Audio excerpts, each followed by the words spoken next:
बिस्मिल्लाहिर्रहमानिर्रहीम नाज़रीन अस्सलाम वालेकुम। आप देख रहे हैं वॉच टाइम्स। मैं हूं आपका मेज़बान ताहिर नसीर।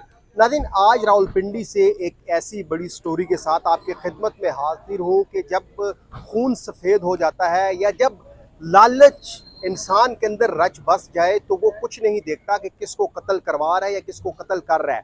मैं बात कर रहा हूँ, रावलपिंडी पुलिस ने एक ऐसा गैंग का सुराग लगाया है कि 11 साल कबल जिन्होंने एक भाई को नशई बनाया, उसके बाद उनकी जायदाद हथियाने के लिए पे दर पे उनके 3 भाइयों को कत्ल भी करवाया।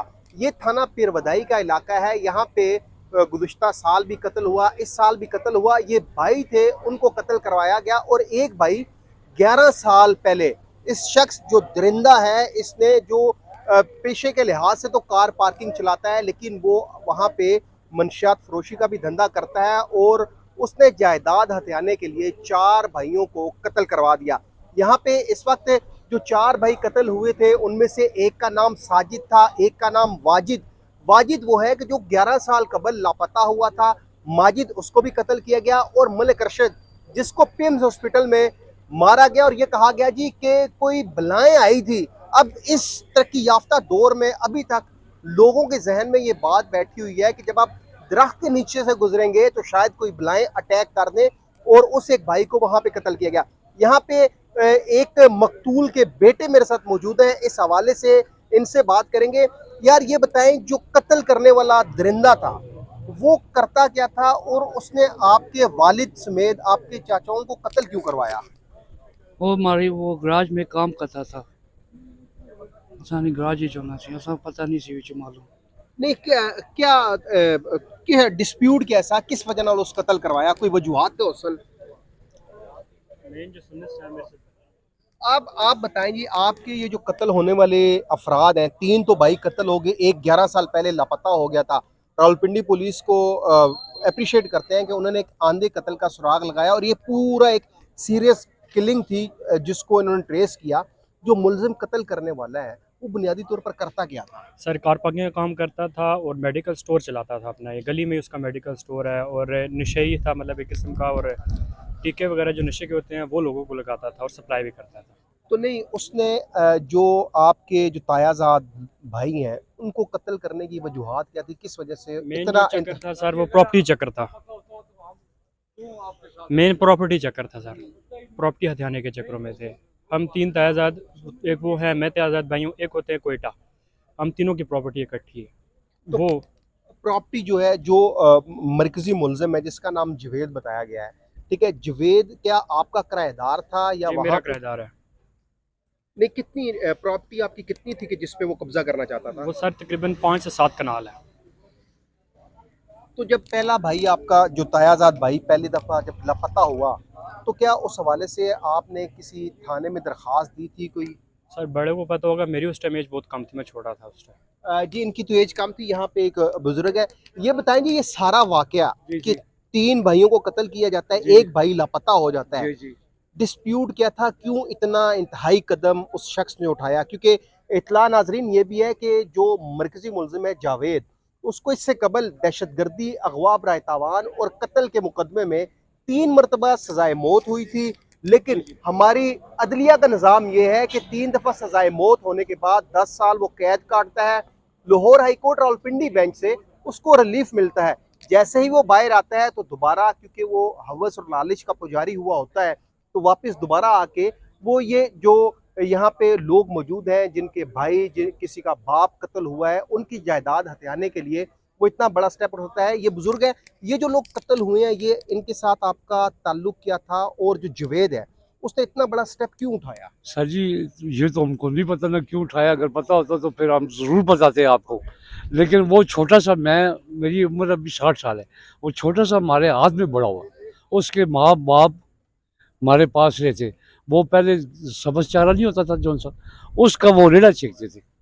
हमारे सब्ज़ ताल की दुकान होती थी डिंगी खुई में, हमारे साथ रहता था, वो मजदूर था हमारा। अच्छा, जो हाँ साजिद और माजिद कत्ल हुए हैं, जी जी। ये किस इलाके में, क्या घर के बाहर कत्ल हुए थे या किसी दूर जगह पे? घर के पास ही सर जी, ये गेट है, ऐसे निकले हैं तो साथ ही उधर से आके उसने मार दिया। और जो अरशद था, अरशद का क्या कहा गया था कि वो किस तरह कत्ल हुआ? वो उसको कहते हैं जी, दूसरा बड़ा भाई, क्या नाम है जी उसका, इरफान। कि फलान ने हमको कुछ नहीं करने दिया। कहते हैं जी वैसे ही मलिक साहब गिर गया, ये हो गया, ये हो गया। उसने हमारा पूरा साथ दिया घर तक। किसी मेहमान को हमको उसने रोटी नहीं देने दी है, वो खुद देता है। हम खुद हैरान होते हैं, यार ये हमारे साथ करता क्या है। लेकिन अखलाकी तौर हमारे साथ चलता रहे, चलता रहे, चलता रहे। हम भी उस पर एतबार करते रहें तो एंड ये इधर पहुँचे हम। जी, अखलाकी तौर पर जो मरकज़ी मुलज़िम का भाई है वो उनके साथ चलता रहा, लेकिन यहाँ पे ये बुज़ुर्ग भी हैं। ये बताएं कि जो कत्ल होने वाले लोग थे, इनके साथ आपका ताल्लुक क्या था?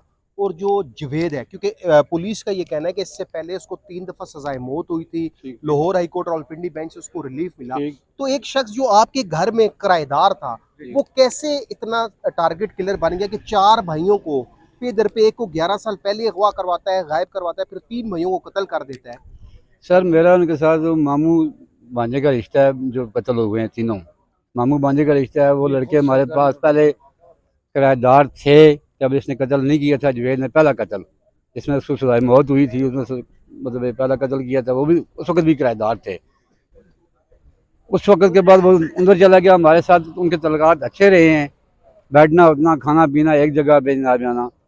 फिर हमारा एक भांजा जो सिक्योरिटी गार्ड में था पेंस अस्पताल में, तो वो अचानक रात को उसका मतलब शेड से गिरा, कहते जी दरख्त से गिरा है, गिर के नीचे सिर को ईंट लगी है, गिर के बहुत हो गया। यहाँ रात को जीन पत होते हैं, ये होता है वो होता है। हम सुबह गए हैं तो ICU में था। इस तरह का वो कत्ल हुआ है। साजिद मांझा जो है ना, वो बिल्कुल एक नवाज शरीफ आर्मी डिफेंस में मुलाजम था।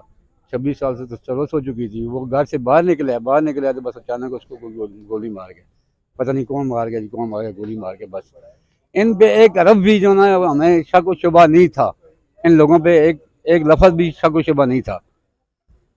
अब जब माजिद को उन्होंने मारा है तो फिर जब मौके पे मुलज़िम गिरफ्तार हो गया, पुलिस पिरवाई वालों का बहुत मेहरबानी है कि उन्होंने गिरफ्तार किया है। तो उसके बाद ये मुझे पता चल रहा है कि इनकी बैग पे ये है बस। अच्छा, ये बताएं कि जो लोग, जो आपके भांजे कत्ल हुए हैं, उनकी औलादें कितनी कितनी हैं, कितने बच्चे? जो कत्ल हुए हैं जी, जो माजिद कत्ल हुआ है उसका कोई औलाद नहीं है। 5-6 साल शादी को हो गया, माजिद की औलाद नहीं है। बड़े भाई की जो ना वो साजिद यासीन की, वो 4 बेटियां बेटे हैं। 2 बेटियां हैं, 2 बेटे हैं। जी नाज़रीन, ये एक दर्दनाक कहानी थी। आपने सुना कि एक वो शख्स जो एक जगह पे किराएदार आता है, लेकिन क्योंकि पिरवदाई का इलाका है और वो प्रॉपर्टी भी अरबों रुपए की है। सिर्फ ये आपने जो गुफ्तगू सुनी, ये देख लें कि ये जो मकतूलैन के जो भी रिलेटिव्स हैं, कि इतने पढ़े लिखे भी नहीं हैं, और अब भी इन लोगों का अकीदा यही है कि भाई जिन भूत ने एक इनके भांजे को, एक भाई को मार दिया। आप देख लें कि वो मुलजिम कितना शातिर होगा कि जिसको आज से 11 साल कबल भी 3 मरतबा सज़ाए मौत हुई थी, लेकिन 10 साल के बाद वो वापस आता है, और वापस आने के बाद वो पे दर पे मुख्तलिफ वारदातें करता है। आप देख लें कि वहाँ पे ये भी शवाहिद मिले हैं कुछ हद तक कि वहाँ पे मंशियात फरोशी भी होती है।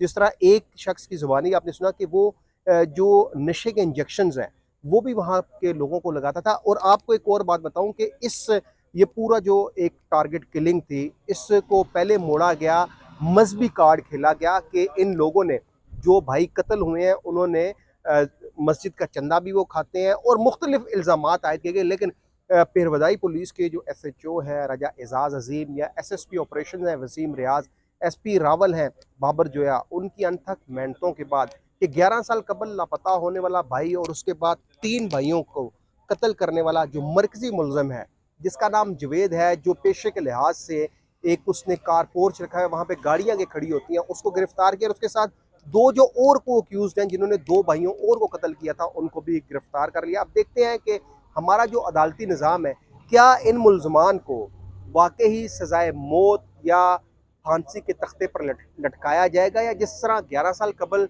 10 साल की सज़ा भुगतने के बाद मरकज़ी मुलज़िम बाहर आ गया था, वो दोबारा बाहर आकर दोबारा इसी तरह की कार्रवाइयाँ करेगा। अगले प्रोग्राम तक के लिए अपने मेज़बान ताहिर नसीर को इजाज़त दीजिए। अल्लाह हाफिज़।